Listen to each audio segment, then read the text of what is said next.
Hello, everyone. Welcome back to this very exciting episode of the Ayurvedic Therapist. I'm really excited about my guest today. My guest, Karen Agro, is she is here today with us, and I know Karen. We just right away clicked at Dusky Club because I could see her play her music around the club, and she has this smile that is totally contagious, and I just wanted to right away know more about her. So thank you so much for being here, Karen. Thank you for uh, inviting me. yeah, it's a pleasure. And so Karen, I'll just tell my audience a little bit about your mission. I know that you're on a mission to help individuals and corporate teams who feel really stressed out and burnt out, which is a lot of people we know. Like, I get so many clients that are so burnt out and they just don't know why or what to do to come out of that. I know that you help them shift their mood in under 10 minutes, which we're going to find out today how, and how wonderful music is for that. Karen spent the past 30 years gaining her Doctor of Pharmacy and Master of Science. So everything we talk about here is very science-backed and science-based. And you have also built an accomplished career in both pharmacy and pharmaceutical industries and speaking on stage across Canada.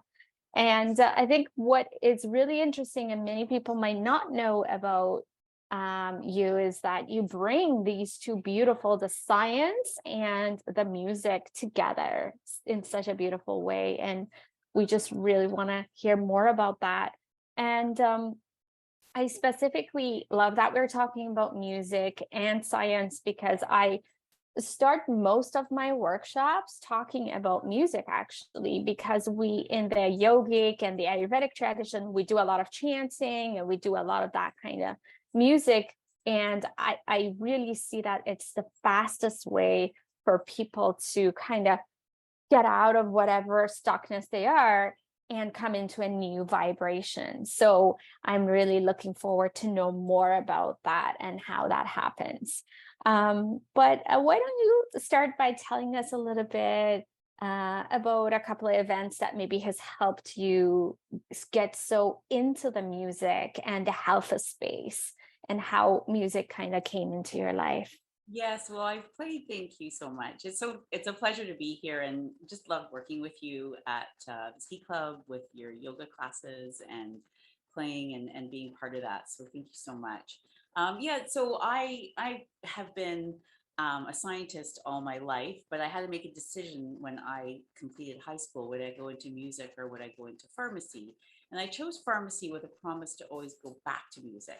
But then my fast forward to more recently, my father was at the end stages of dementia, and I was playing by his bedside at end of life when we realized there was nothing more we could do. And out of the darkness, he said the name of the piece I was playing, and I thought he wasn't there, and that's when I really discovered like the power of music and how it can tap into parts of our brain so quickly. And then I had an accident where I fell 30 feet off of a rock climbing wall, or no, 30, no, 15 feet off of a rock climbing wall in San Francisco. And that also was a big life changer for me because we were on a family vacation and I had this fall in San Francisco. And I thought, as I'm lying on the gym with my arm backwards, I realized I might not be able to play again. So these two events of falling off the wall and watching the power of music with my father's situation really brought me back to where I brought music back into my life, and made me realize, I need to bring it back into my life in a much more meaningful way. And so having the science background as well, I like put a very scientific lens on the music and looking at the evidence. Yeah, that's so beautiful. I always say, in Ayurveda, we have this thing called our spirit and our soul that we call the Atman. And it's like something in your heart when you feel it in your body and in your heart that you kind of something clicks for you. And it must have been kind of like that music clicked for you all of your life. and these events that have happened kind of reawaken that fire of how important that part is in your life. Wow. Exactly. And it's come to the point now too, because I work a lot with, I've come from the corporate space. I Mhm. understand the stress that we're facing. And yes, we're coming out of the pandemic, but and burnout rates are improving, but we're not nearly where we need to be. And I had this experience the other day where and this happens to me quite a bit now because we're all back into the hustle and bustle of life, right? It's everything sort of come back again. And you've probably experienced this, and I know I do quite often, is where all of a sudden everything's coming at me and I feel like my day's conspiring against me. And I had another day like that just recently where I had things to do with my family and driving people and work, and my heart was racing and I couldn't function. And so in that moment, I had to stop and assess what I needed. And I just sat down and I thought, I just need to turn on a piece of music. And I turned on this piece of music that I had listened to when I was in Scotland last summer. And it was a very beautiful piece. And at the time I was in Scotland, I was, filling my bucket and doing all the things I needed to do for myself. And just listening to that piece of music and taking 2 to 3 minutes, it took me right back to that time when I realized I was being a human being, not a human doing as I was in the moment that I just described. And after I listened to the music, this particular piece that transported me back, and you probably know many pieces that transport you to different places in time. And after I listened to it, I stopped and I realized my day is still conspiring against me. Nothing has changed. The only thing that's changed is me. And then Wow. I could go forward and then go on with my day. And I love to use this analogy of a car, because you know what it's like. You drive a vehicle, you live, when you're in Canada, you live in snow country, right? And so and those days when the snow's coming at you and it's a big blizzard and you can't see out the windshield, and the wipers are going back and forth, and all of a sudden you hit a big snowbank or a patch of snow or something drags you into the gutter and you're stuck, right? And what do you do in that moment when you're stuck? Well, first of all, you have to stop. But before you do that, chances are you might be revving on the gas, and the wheels are revving, and you feel the car shaking back and forth, and you're trying to get yourself out of this unstuck moment. But what you really need to do is you need to stop and figure out what you need. And sometimes you need to put it in first gear and crawl out of the situation. We have music that can be that first gear to move us forward. Mhm. Sometimes you might need a push, and there's music that can push you and transport you that way. And then finally, sometimes you need a tow, and you need to release emotions, whether it's sadness or joy or tears. And we have music that can help us that way. So music can actually be your first gear, your push, or your tow and your stuff. Wow, I love that analogy. And so many of us are now stuck. Mhm. We're either stuck or we're running so fast that I love how you said human doing, not human being. Mhm. And I know for myself, a few years back, I was like, you know what? Whatever makes my heart race, I'm going to stop at that moment and reassess the situation and see how I can show up at that moment to face it in a different way, because we could really get lost in that fight or flight mode. And Exactly. And then you can't function at all. Your brain isn't working at that point. And you're just spinning, right? And then nothing gets done.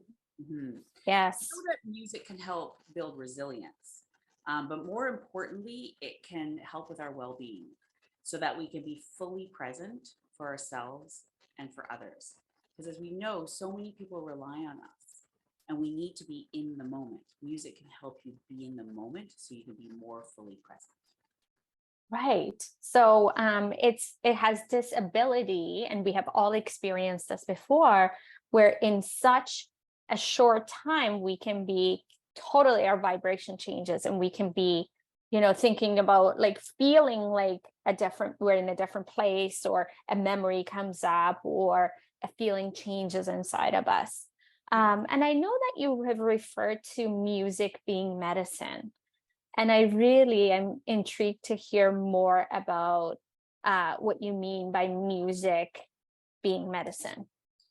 Well, really, where I'm thinking about music as medicine is that we can almost use it as like um, our personal toolkit to help us whenever we're in a situation. So we know that there's certain types of music, and this research, there's been a lot of research done by the British Academy of Sound Therapy, where they did a study in over 7,000 people, and they found the dose of music that can actually shift your mood. So we know that music can actually make us happy in less than 10 minutes. The optimal dose is 9 minutes, but it works in as quickly as 5 minutes.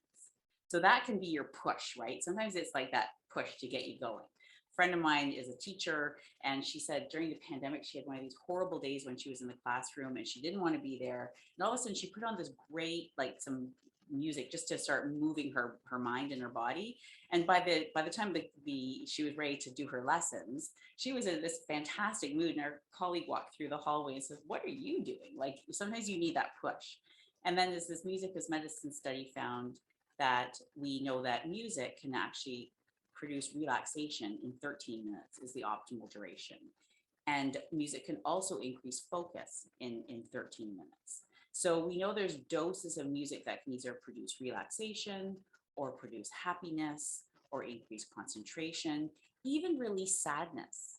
I forget the exact numbers. I think it's around 11 minutes that music can release sadness. And for those Wow. of people listening and watching to this podcast, many of you probably have teenagers. And you know when the teenager is sad or upset or gone through a breakup, they're not in their rooms listening to happy music. They're listening to sad music. And that's why sad music can actually act as a trusted friend.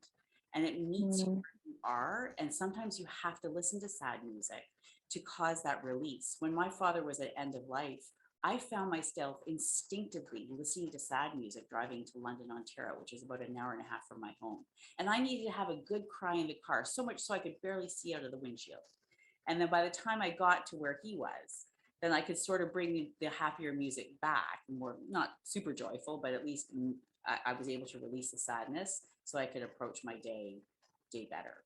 And then the other area I find music can work as medicine is there's a lot of evidence now around how music affects us. So there's this incredible track called Weightless, and it was designed by Marconi Union in the UK and Liz Cooper, who's the head of the British Academy of Sound Therapy.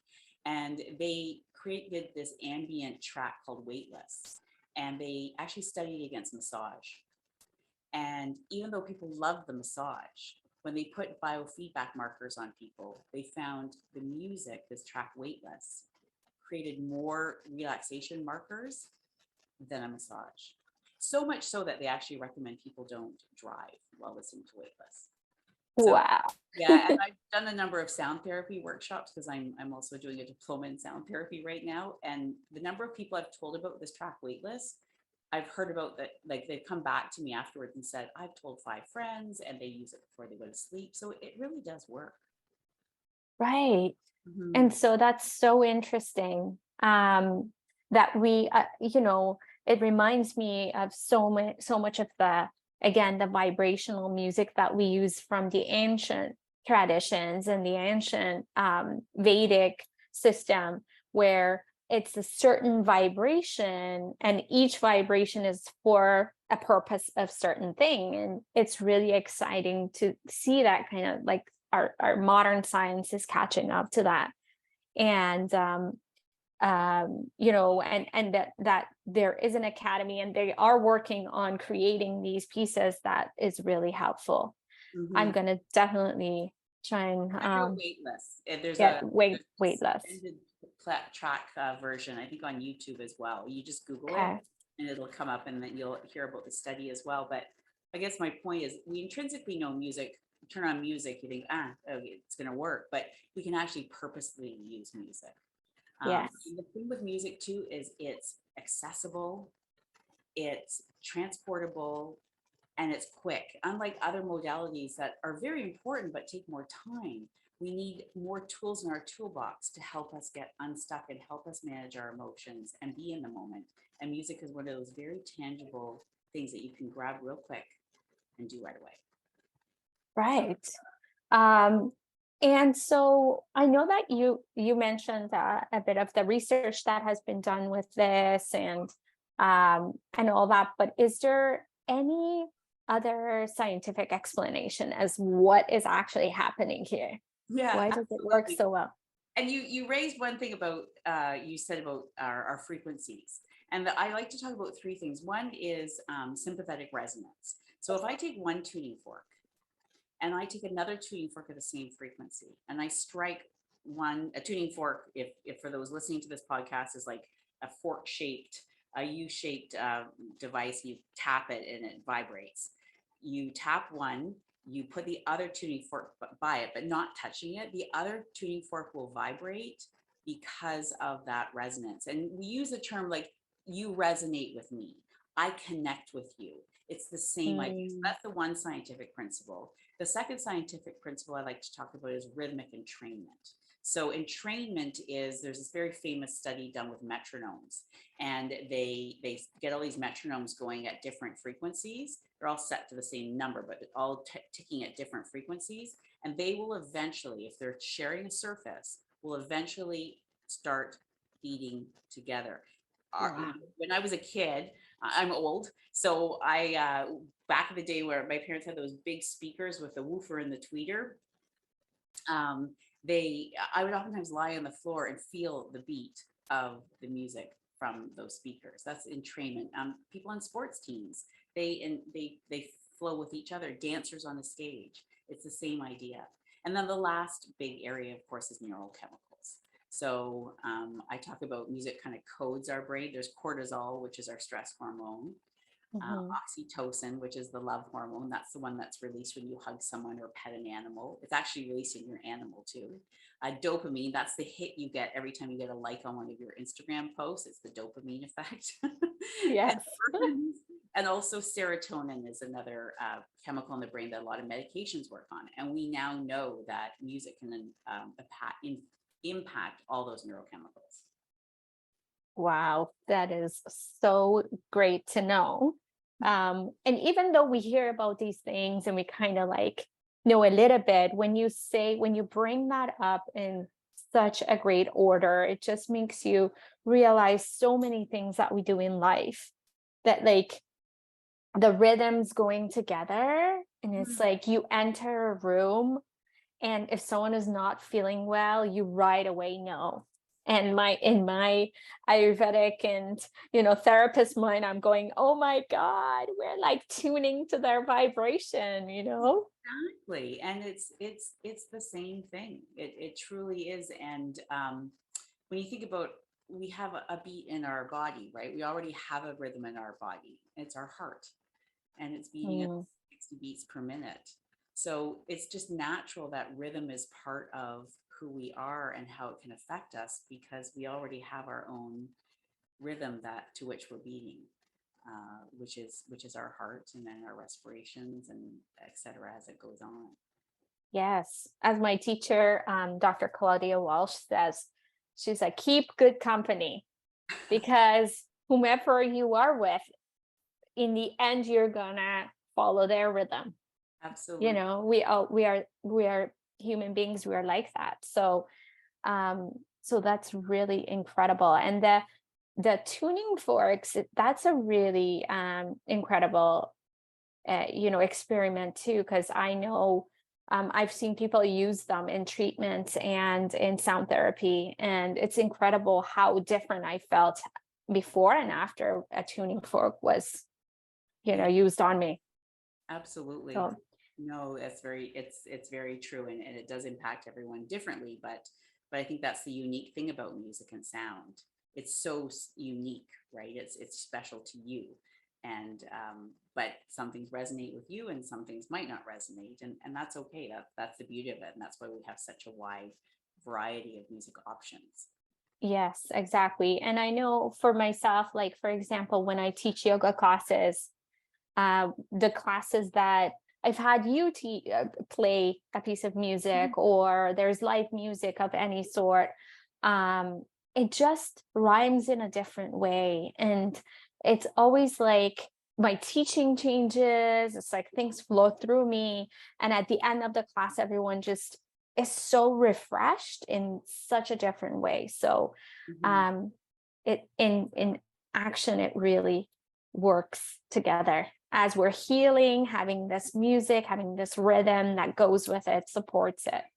Absolutely. And it almost works as an anchor for us too. It can anchor you to a certain feeling. It can anchor you to a specific moment.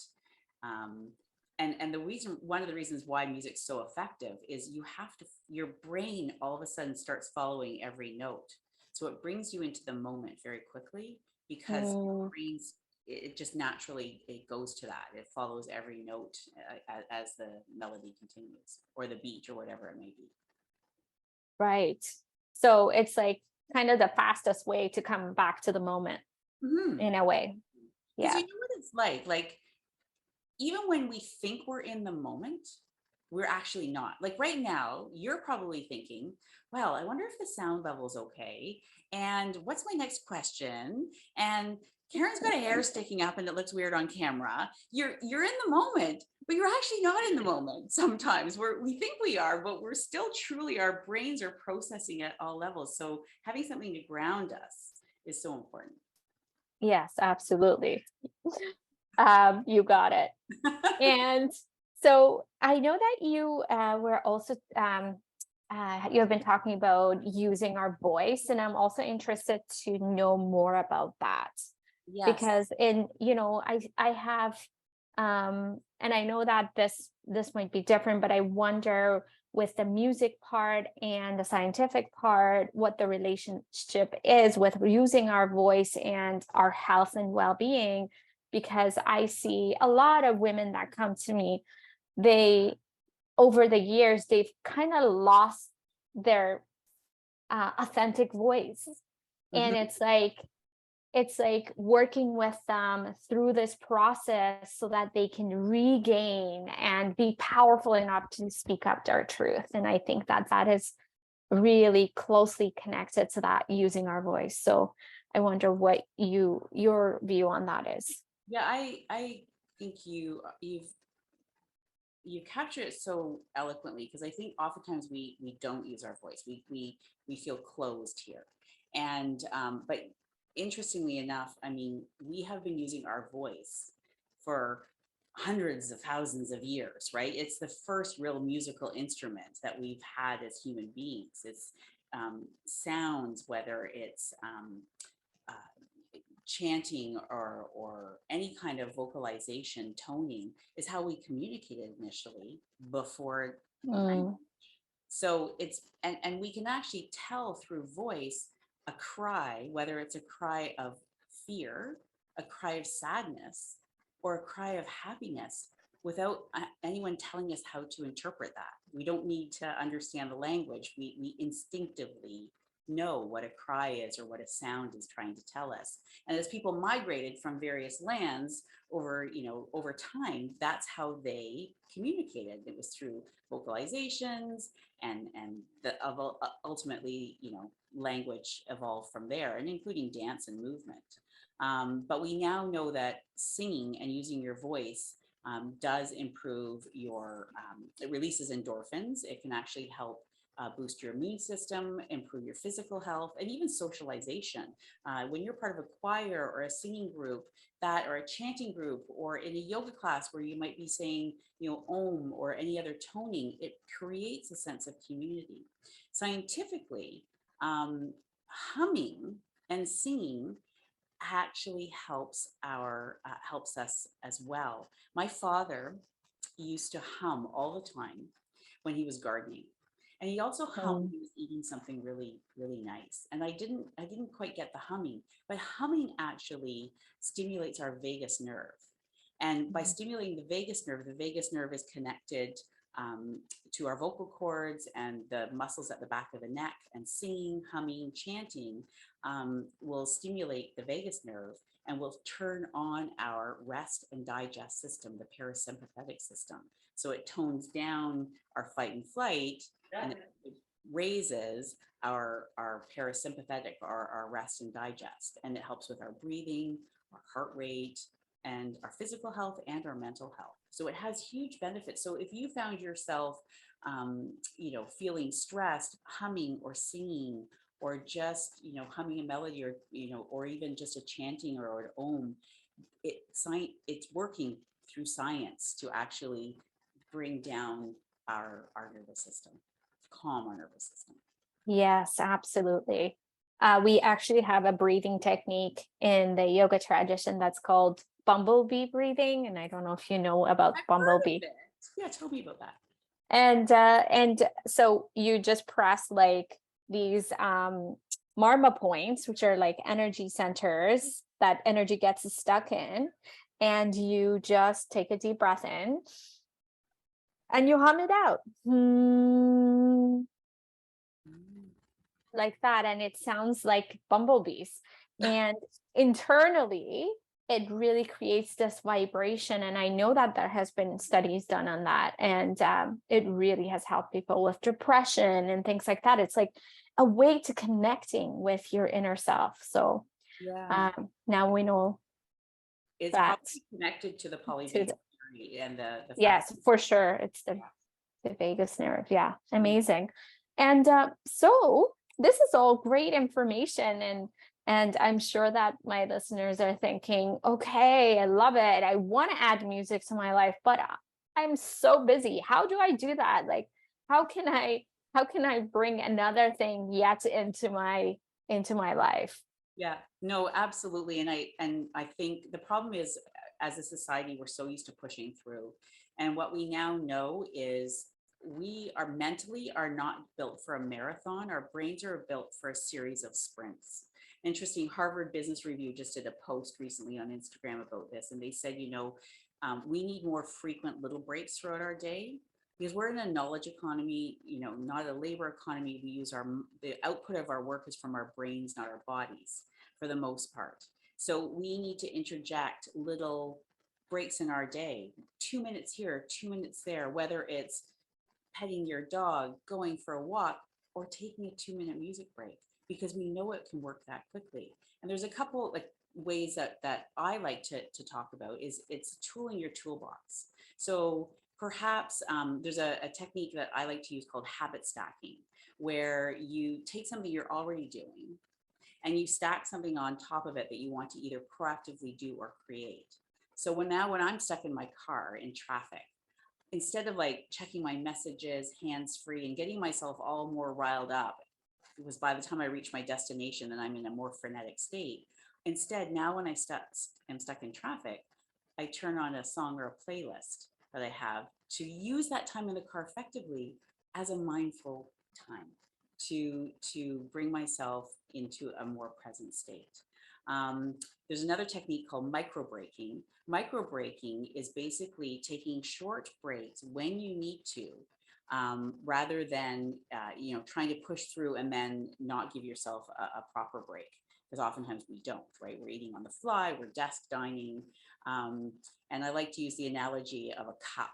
And we're always saying to say we want to do things to fill our cup, but what happens if your cup is overflowing? And if you start your day with a coffee cup and you have some coffee in it already, and then you go to a meeting and you've got some more coffee, and then you've had unexpected phone calls, you've got some orange juice added to the cup, and then you've got a fire to put out and you've had to put some apple juice in the cup. Well, by the time you actually have to go to do the thing that you really intended to that day, your cup is already full. What you need to do is dump the cup, rinse it out, take 2 minutes to then approach your day. So you can use music in a micro break, either a calming track or a happy track or whatever it might be, to give your brain a break. Combine that with a quick walk around the block before you start the next thing, and now you've got like basically a power tool for productivity, because you've given your body a break, a mind a break, and then you can approach your day more effectively. So the what I talk about music is using it when you're in that stuck time, like I talked about it, my story at the beginning, where I was really feeling stressed, or on a micro break, rather than checking your social media. Checking your social media is probably the worst thing you can do. We now know it takes over 20 minutes to get back on track after you've been checking like social media than to do a more purposeful break. There's distractions and then there's breaks.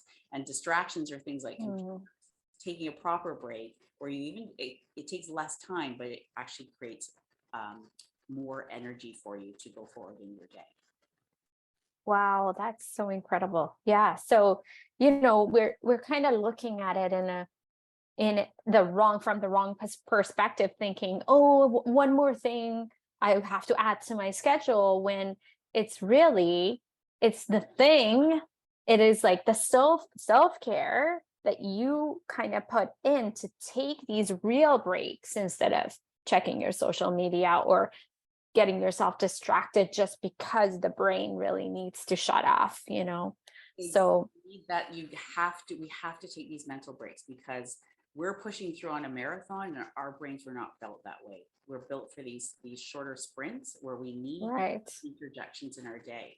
So what I say to people is, make a commitment to finding times in your day to bring music in. It can be as simple as brushing your teeth. Like the Canadian Dental Hygiene Association recommends brushing your teeth for about 2 minutes twice a day. 2 minutes is about the average length of a song. So it can be brushing your teeth. It can be in the car when you're stuck in traffic. Write down maybe three or four songs that make you happy, 3 or 4 songs that create, a sense of calm, and then build purposeful playlists that you can use. I have them all on my Spotify that I can use when I need to bring on the mood that I want to create at that time. Yeah, being intentional. We can't really control everything that happens to us in life and the fast pace of life and all of these things that come to us. But what we can control is our being intentional about shifting our moods and our thoughts and our emotions. And so what a great way to do that. It's your playlist and it's ready to go. And here I go, exactly. I have an intention to come out of this stuckness or this fast pace or whatever else is going on. Yeah. Like, I'm the first person to say I need to go for a run, but when I can't go for a run, I don't have that half an hour. What can I do instead? So I'm saying other modalities are all very important, whether it's yoga class or a run or a game of golf or a ski day, but sometimes we just don't have that time in our day. So what can we do?